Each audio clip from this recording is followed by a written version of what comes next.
Vous avez vos lampes? Attends, il y avait une grosse lampe.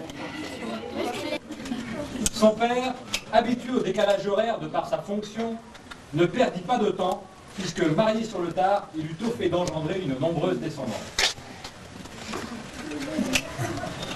Ce n'est pas pour autant qu'il fit toute chose dans les temps, si bien qu'à l'instant de quitter l'Angleterre, le douanier lui dit « Hé, attends, jeune père, t'as pas déclaré ton gosse à temps, tu ne peux pas partir. » Nous voyons bien là que Charles, dès sa naissance, était hors du temps.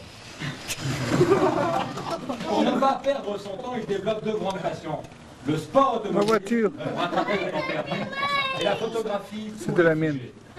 Si sa passion de la photographie eut un développement tardif, on peut dire que sa passion de l'auto fut instantanée. C'est sûrement à cet instant d'ailleurs qu'il a décidé inconsciemment peut-être de ne plus jamais être à l'heure. On l'a encore vérifié. Mais pour l'heure, comme ses parents lui trouvaient une mine bien piteuse, ils profitèrent d'une mutation au pays où le noir est couleur pour l'envoyer se dorer la pilule sur les flots bleus, ce qu'il fit avec entrain, mais sur un bateau.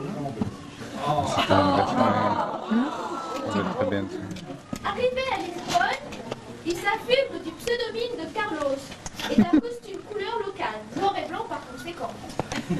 Afin de dissiper les doutes que j'ai vu planer pendant quelques instants, je tiens à préciser que Carlos n'a jamais terrorisé sa famille. Même si il a souvent, des fois, fait tourner ses frères en bourrique. Scolarisé à l'école française de ses petits camarades, car il a bien compris, lui, que le français sait que si l'anglais est laid, le portugais est gai.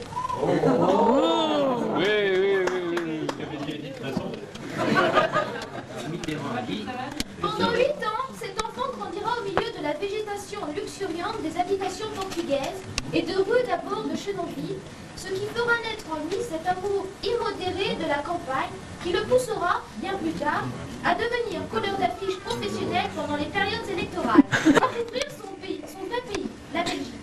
Il apprendra avec stupeur qu'il doit assimiler le flamand. Tout ne fut pas rose dans son apprentissage, mais sa passion pour l'auto reprit le dessus et il se mit à étudier, sans ménager son temps, les moteurs à 2 et à 4 temps. Après la période passée chez les jésuites, toute de rigueur et de ponctualité, c'est le lycée catholique de Louvain qui hébergea ce loup pas très catholique pendant de nombreuses années en vain. En effet, Charles, plus intéressé par le terrain que par les bancs de l'école, équipa plus souvent qu'à son tour l'asphalte et des circuits.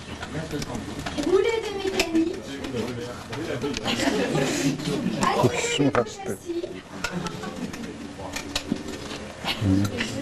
regarder sous les jupes, telle était sa joie de vivre.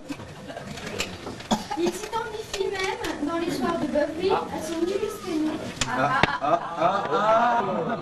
s'identifie même dans les soirs de beuverie à son illustre aîné, celui qui a si bien chanté les valses à 2, 3 et 4 temps. Charles est aussi un sacré matou qui sait exploiter ses qualités sur les minettes face à portée de ses griffes.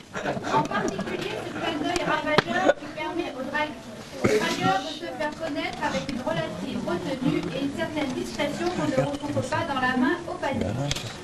Étudiant, coureur automobile, colleur d'affiches, Charles courait tant de buts d'hiver qu'il en perdait sa belle vie. Charles se marie, sa vie semble un temps de prendre à temps, le temps de lui laisser le temps de laisser le temps. Il arrive un temps où Charles doit retrouver une activité rémunératrice. Constatant sa qualité d'emballeur, il décide d'en faire son métier. Il fait donc ses paquets et part à Brive. Et pourquoi Brive, me direz-vous? Eh bien parce que Charles est toujours en quête de l'âme sœur et qu'il s'est dit que Brive-la-Gaillarde était l'endroit idéal. Je ne déballerai pas cette période de sa vie sur la place publique, ce n'est pas qu'elle ne soit pas emballante, mais vu le peu de témoignages recueillis, je vous la passe pour un ballot. Le temps s'égrène, et Charles ne paraît toujours pas décidé à s'occuper des siennes. L'appel de la campagne est expert en ce domaine. Il choisit ce moment pour faire un pied de nez au temps qu'il a toujours fui depuis son enfance. Il décide d'ouvrir un magasin photo qui garantit un développement en 1 heure. L'image dans l'heure, idéalement située en plein centre-ville. Un personnel charmant et professionnel vous accueille pour tout votre travail et bureautique. Un équipement de qualité, des compétences reconnues dans le pays bossuet, un service complet à des tarifs compétitifs. L'image dans l'heure, boulevard de la Résistance, en face de la Poste, est ouvert tous les jours, ouvrez aux heures d'ouverture habituelles. Mais revenons à Charles. Non, pas celui-là! Après avoir conjuré le mauvais sort, Charles décide de planifier sa stratégie amoureuse. Environnement bucolique, balade le long de l'heure, il construit patiemment une atmosphère d'essence impressionniste, car il sait bien que les jeunes femmes romanesques adorent les nids à verdure. Un beau matin, la nouvelle tombe. Après avoir longuement étudié le sujet, Charles se marie. Mais Charles s'estonne. Comment je vais être mari? D'abord, comment écrivez-vous mari? Avec un ou deux R? Ai-je l'air d'être mari? Arrêtons ces errements et retrouvons un peu de sérénité. Et puis, qui est l'heureux élu? Ah, là je vous arrête. Il est temps de parler, mais il n'en est plus temps. La campagne est close, et l'élu le sera demain.